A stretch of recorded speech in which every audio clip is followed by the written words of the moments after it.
Helping your diet with a low-calorie potato soup. One of the biggest advantages of owning a Cuisinart soup maker is that you can make some very low-calorie soups to help you with your diet. You have complete control over the contents of your soup and so can keep the calories right down, much lower than soups you buy in the shop. A soup maker can help a lot on a diet because one of the biggest complaints of any dieter is that the meals get boring after a while. By making soups you can make them as interesting as you want and really vary the flavors without eating very high-calorie food. It's a very good addition to any dieter's arsenal to help them succeed with their diet.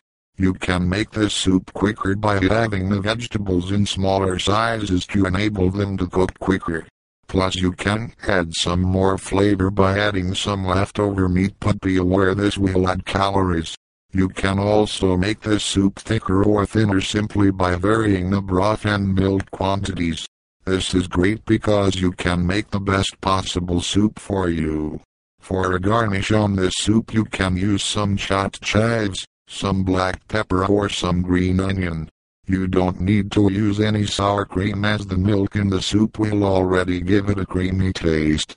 To make this soup you will need the following ingredients: 2 1/2 pounds cooked potatoes, 1 tablespoon butter or margarine, 1 tablespoon vegetable oil, 14 ounces chicken broth, 2 cups low-fat milk, 1 finely chopped onion, 6 cups chopped green cabbage, 8 ounces cooked ham or bacon, or any other cooked meat, 2 peeled chopped carrots, salt and black pepper. To taste, put the butter/margarine and oil into your heavy pot over a medium heat.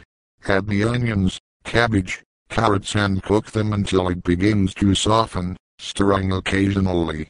Chop all the meat and add it to the pan. Continue stirring occasionally. Chop up the potato, slicing it can be nice, and make some pieces very small so they disintegrate and thicken the soup. Add them to the soup with the milk, salt and pepper. Warm the soup through, don't let it boil, and then serve it. This is a delicious soup that you will love to eat. You can experiment with flavors by using some sweet potato and different meats, though make sure you check the calorie contents. Helping your diet with a low-calorie potato soup. One of the biggest advantages of owning a Cuisinart soup maker is that you can make some very low-calorie soups to help you with your diet. You have complete control over the contents of your soup and so can keep the calories right down, much lower than soups you